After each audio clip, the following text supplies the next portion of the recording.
शुरू से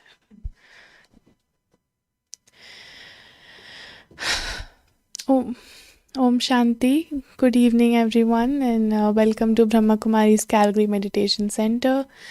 Um, Before we start, I request you all to please log in into your Gmail accounts so that you can access the live chat. Um, for the past few weeks, we have been discussing virtues to improve our life, and let's continue. So before we officially start our discussion, I would like to paint you all a picture. Like whatever I say, you imagine. So please close your eyes and listen to me very, very carefully. So imagine that you're on a cliff and you look down, and in your hands there's a rope. On the other side of the rope is the person you love the most in the world. They are in danger. Every second passes and their grip starts to loosen and they panic. They panic so much that they start to scream, and their scream just increases in volume. You start to panic, and suddenly you start to scream as well. And the screams only increase and increase and increase. And your grip also starts to loosen, and everything turns to black. I know you must feel that we started on a very dark note, but we have seen this scene in some film, and usually what the hero does is, give the other person hope that I will save you, that nothing is going to happen to you. Hold on. But if this really happens in real life and the person I love the most in the world is in danger, I will panic because I have the fear that I will lose them. I wouldn't be able to think straight. I wouldn't be able to, give them hope, right? But that is what we should do. Can I say we should detach ourselves and help the other one?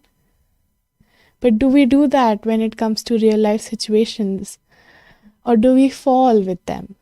That's the question. And with this, I introduce you to today's topic, detachment. I know detachment feels like a very heavy word. So I would like to ask you guys that what do you think when I say the word detachment? What feelings, what words come into your mind when I say that? You can put your answers in the chat. So usually words which come into my mind when I think about detachment is being cold, distant, indifferent, rude, right? I think we can all agree on that. And what words come into your mind when I say the word attachment? Love, togetherness, support. But is that really the case? Is attachment really that normal and really that healthy? Let's try to understand this on a deeper level, because when we attach ourselves to someone or something, it's usually brings us fear that if I lose this person, there's nothing left beyond in life. And once I have created that fear, it only brings me pain. It's not that attachment is not, if I'll get a super glue and attach myself to your body or that person. I'm attaching a very specific feeling or word, which is expectations. I'm attaching my expectations to that person, to that thing, and that's only going to give me pain. For example, if someone is going through a very tough time in life and I love them so much, I will feel bad. I will feel sad with them, right? But would the other person appreciate it? Would I be able to bring them out of that darkness or get into that darkness myself? I would get into that darkness myself. So, before we get to detachment and understand what it actually means, we have to first concentrate on what we are doing right now, and that is attaching ourselves. So, when I went deeper into this topic, I came up with 5 types of attachment. There must be many more, but let's focus on these 5 for today. So, they are attachment to the body, attachment to relationships, attachment to objects, or attachment to positions, and lastly, attachment to society. So, now let's break down all of these and understand what we have been doing and what we should actually do. So, let's start with attachment to the body. It's in this world we live in, the media has put up a specific image of how an ideal body should look. For a woman, it's a small waist, big bust, and for a man, it's 6-pack abs and stuff. And we work so hard to attain that goal. We people do so much. They sacrifice their sleep, they sacrifice the food they like, they starve themselves, or they inject themselves with hormones which are very toxic for their body. But we are so obsessed with looking a certain way that we do that happily because we feel that if we look that certain way, we will get the attention, the love we want. People will praise us. And because we are so focused on improving how our body looks, we don't focus on our mental health. We don't focus on our inner being. Now, if at this very moment I die, I pass away, and for instance, I have the most perfect body in this whole world, let's just assume. Will you, will the who all are present here, will they, keep my body here and, present it?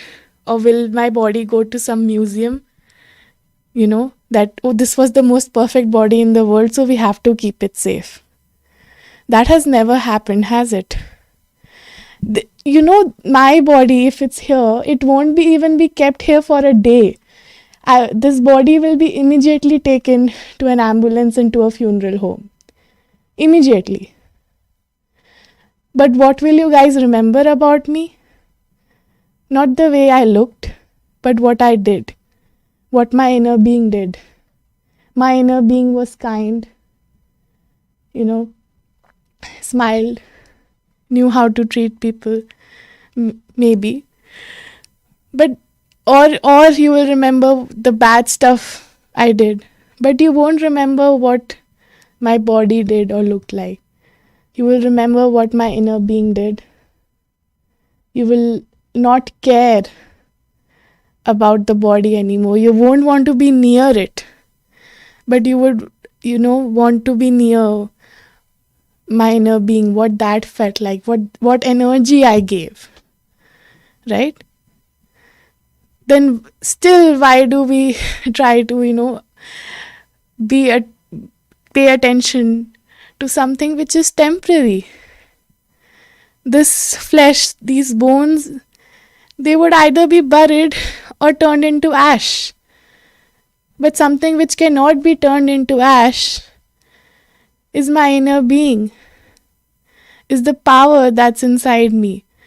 Something Something is inside me. Some energy is inside me that I'm able to speak right now, that I'm breathing right now. I'm not just the body. But what are we doing? We are attaching ourselves to the temporary, which is our body, and we are detaching ourselves from the permanent, which is that energy, that inner being inside me. So, what should we do instead? We should detach from the temporary, which is this body, and attach ourselves to the permanent, which is my inner being. It's so simple, but we feel like it's complicated.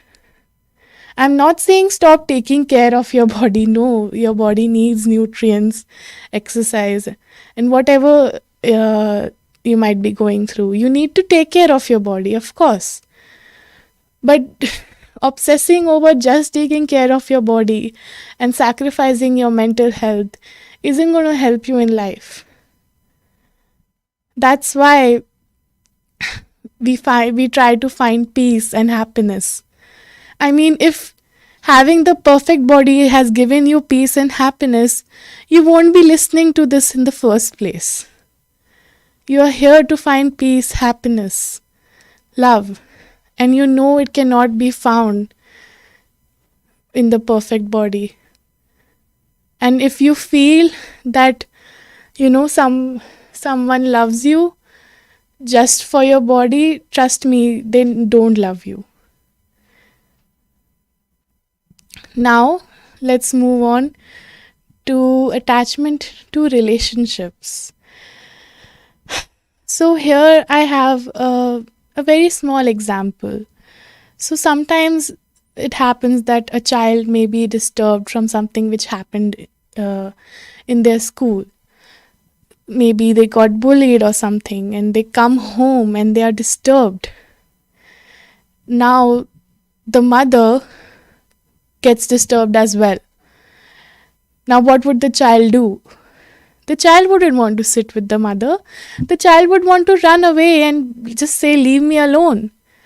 Right? But what should the mother actually do? The mother should be stable and try to actually be there for that child, because the child is already going through their problem. They're actually busy thinking about their own thoughts.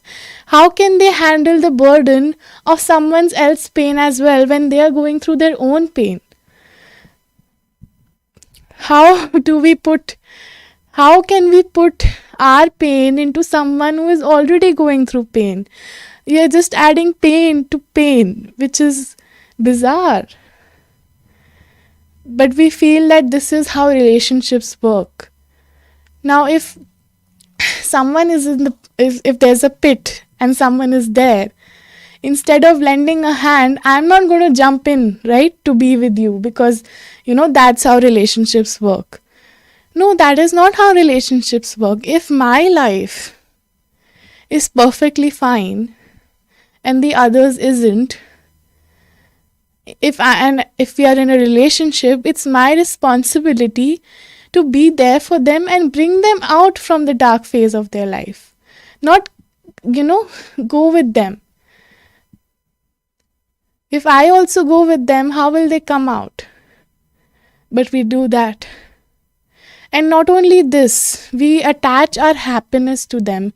If they are not happy, or then I am not happy, if the slightest of change I see in their behavior, my happiness is affected. Again, going back to the example of a dead body, even that person is going to pass away someday. I have fear that I might lose that person.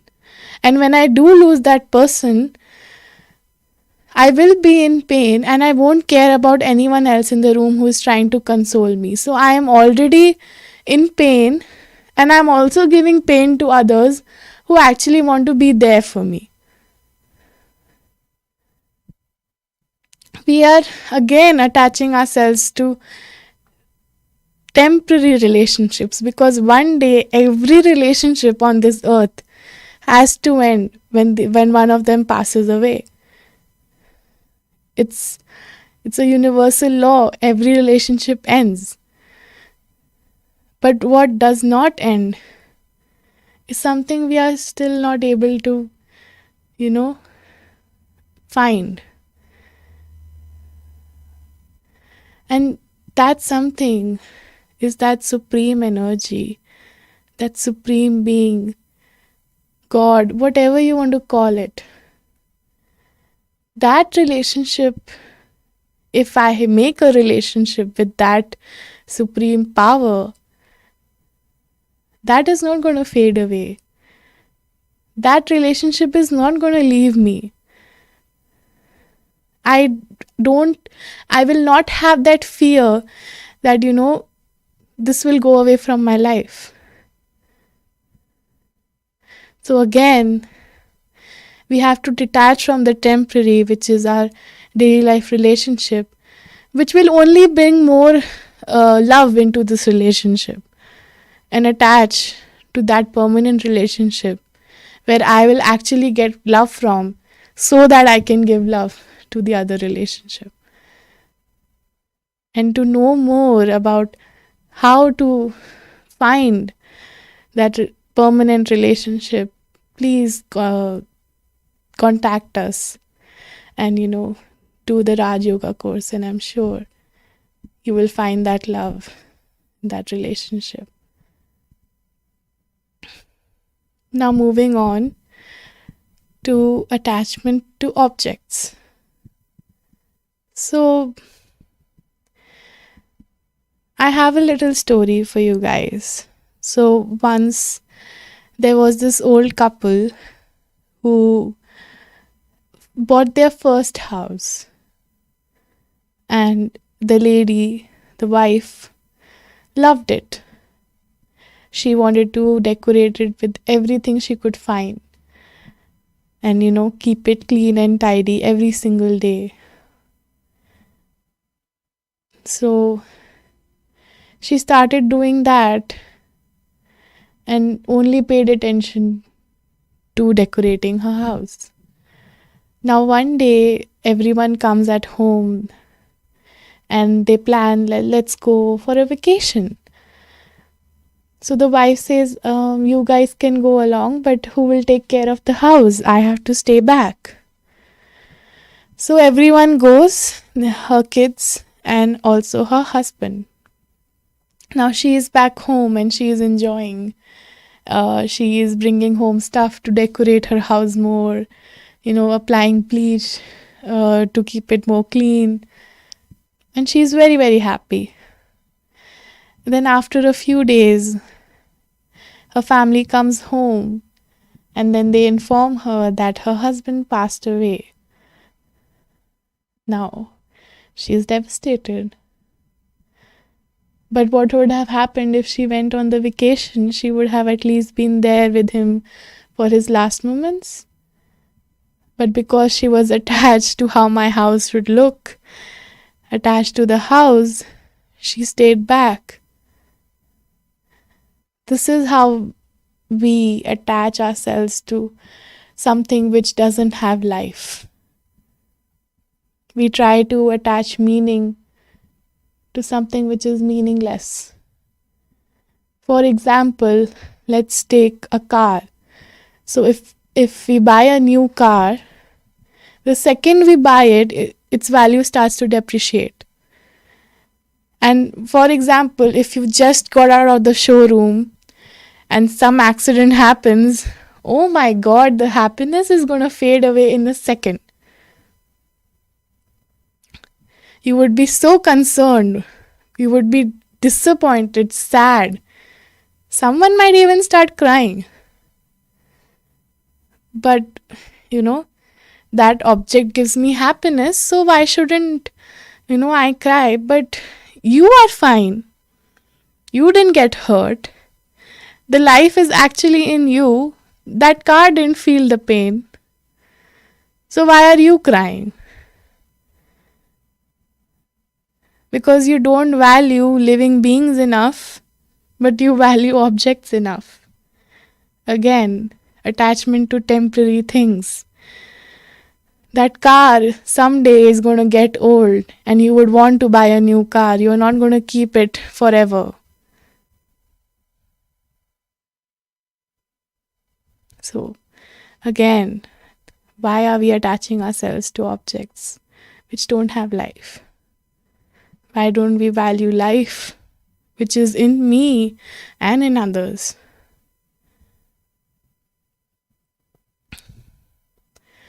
Now, let's move on to attachment with positions. So, let's say that I am trying to get a promotion in my job. So, and I start to, go to the boss and try to, try to get them to have dinner with me, maybe spread false gossip about the other candidates to get my name ahead for the promotion. And all of my energy is going into getting that promotion, going into doing stuff for the boss and spreading gossip. And by the end, when the day actually comes, someone else who actually worked hard and did at hard work gets the job. Now, I attached myself to that position. My goal was that, and I wanted to get that no matter what. But what did I do? I left my hard work. I left what I was actually good at and did things which weren't ethical because I was attached to that position. Because I felt that if I get that position, people would respect me, value me, because I don't value myself. Because I feel that others determine my value. So that's why I attach myself to that position. And then what actually was permanent was my hard work, and I let that go.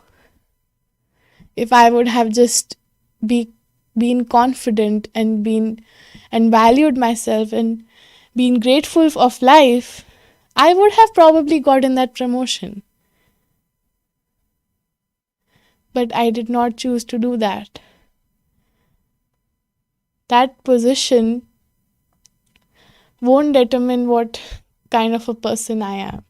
It might give me happiness for a few seconds, but then with that position, workload also comes as well.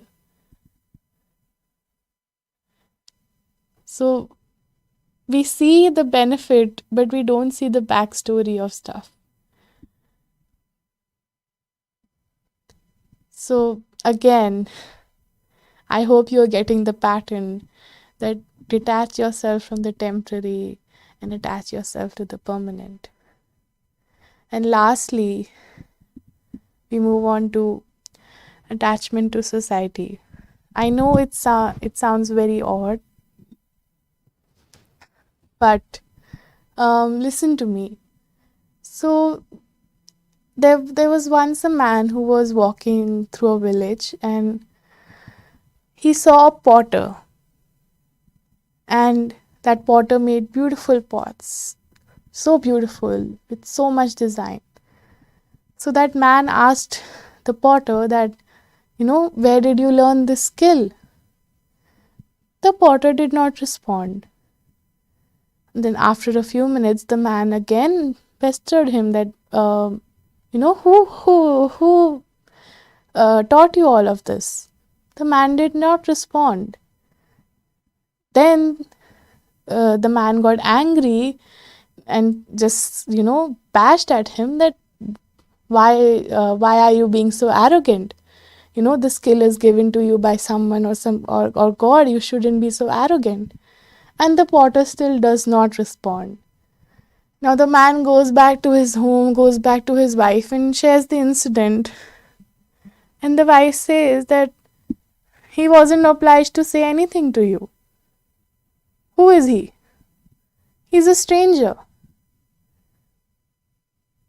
But don't we have expectations of how others, strangers, should, interact with me? For example, if I go to get a coffee um, and I request them, please, can I have some coffee? And I also, ask them how they are doing. It's not necessary for them to, tell me how they are doing. Maybe they are having a bad day. Maybe they don't want to. But we still think that they have to because we have an expectation from them. Now they are a stranger. I don't know them. They don't know me. And there is no law which says you have to interact with the person if they are doing so. So we are not just getting pain from, the body, relationships, positions, objects. We are also taking pain from strangers who I don't know, who I've never met in life. We have expectations from everyone, and others have expectations from us as well. And we feel that this is normal, that attachment is love. Attachment isn't love. If attachment was love, this world would be a beautiful place to live in. Love is actually when someone loves you unconditionally, when someone doesn't put expectations on you, when you are free. That is love. So just see that why am I attaching to things, to person who are temporary? Why am I doing that?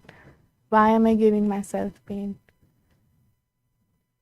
Now that we have understood attachment, let's come to what detachment means. Now people think that detachment means, being uh, indifferent, being, cutting off people from life. No, detachment is not cutting off people from life. Yes, you can create boundaries, but detachment actually helps you to become more compassionate in life. How is something we will discuss further. But before that, let me share a story with you. So, once there was a woman and she was going through the streets. And there she finds a dead body, and that dead body is covered with a white sheet. So, suddenly she notices that the shoes of that dead body is similar to her son's. And now the wind starts blowing, and the sheet starts to come off. And then she sees, oh, the pants are also similar to my son. And before she even sees the face of that dead body, she starts crying. And she doesn't stop. She just starts crying and crying. And then the wind blows some more, and the white cloth is, it's gone away. And then we see that that's not her kid. And when she sees that that's not her kid, she starts laughing. So at one moment, she was crying because she was attached that this is my boy. And the moment she comes to know that it isn't my boy, she starts to laugh. So she goes, like, she attaches, then detaches. But even when she detaches, she isn't compassionate. That is someone's son. Who knows, maybe the mother is around. What if she sees you laughing? You know, we forget. We think that, attaching to only loved ones, we should attach to the whole world, shouldn't we? If that is what love is, if that is what brings compassion. But we saw what happened. She started laughing. So it's still a very sad scene. At least, maintain your composure. But no. So detachment does not mean, uh, you know, not being compassionate like this lady was. Now we will understand what it really means.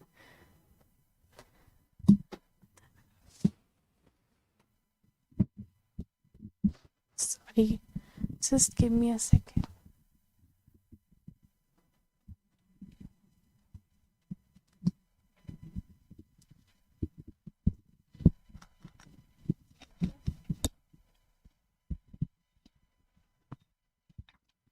Okay, so sorry about that.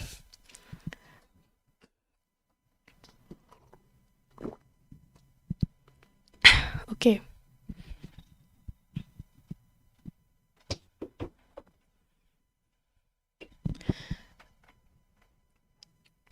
so if we were talking about how to be detached, so when we are detached, we can see things from a very large perspective. For example, if my friend who I'm not very close to is going through something in their life and they come to me and share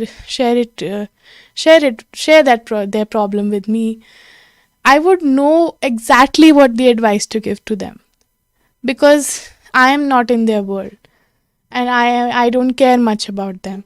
I'm not attached to them. So I would know what to do, and I would actually be able to bring them out from their problem much faster than I can bring out someone I love. Similarly, we have to do this with our own lives. Whenever your loved one or you yourself are in some problem, we have to become a detached observer. Like that lady. Even though what she did was rude and inappropriate, this in a second, when she came to know that that isn't her son, she detached herself. That she doesn't care anymore. But she should. It's not that she shouldn't have cared. That's where we think that detachment, is a negative word. But when I am detached, I know what that person is going through a much better point of view, because I am not attaching myself to that pain they are going through. Right? So why don't we do that when it comes to ourselves as well? We have to see that, you know, why are we trying to you know not take them out of that pit and fall in that pit. So when it comes to how to implement uh, detachment, it's basically we have to see, you know, why are we attaching ourselves to the temporary, and we have discussed about that. But also, as we have discussed over the weeks, mindfulness, sitting with yourself in the morning, in the evening, and thinking that if I'm going through a tough time in life, if I feel pain in life, is does that pain actually belong to me, or is it someone's else? Because 90% of the time it is not yours, it's someone else. I am not living their life, they are not living mine. So if my life is perfectly fine, I shouldn't be affected. It's a very simple logic, very simple maths, you might say. But also, not only this, we also have to recognize if someone has put expectations on me. And, am I obliged to fulfill that expectations? No. That person doesn't own me. And we think that relationships we own each other. We don't own each other. We are our own individual selves, but we feel that we own each other. This is the reason why so many people don't get out of abusive relationships and still stay in them, because they feel that the abuser owns them. No one can own you, but we still feel that we own someone, and someone owns me, and that is perfectly normal. When it comes to decisions in life, you take the decision, right? But do you actually? You still try to, take advice from others, but that advice is basically asking them to take that your decision. They will take your decision. Why? Because you feel that, we are we are in a relationship. We love each other. They can take decisions for me. But no. So check. Does someone has expectations from me? And then try to create a boundary. Try to step back and detach yourself and see what's actually happening. And if they do have heavy expectations from you, and you feel that you have to accept them, then this is not a healthy relationship you are in. Now again, it's not that only others do that to us, we do that to others as well. We also have expectations from others. Now sit down with yourself and see, introspect that, am I doing this to someone else? Am I trying to, put expectations on someone else? Am I attaching myself to someone else? Am I giving someone pain? Am I expecting someone that if I'm in pain, they should also be in pain? Then I'm also being toxic. I'm also not being right.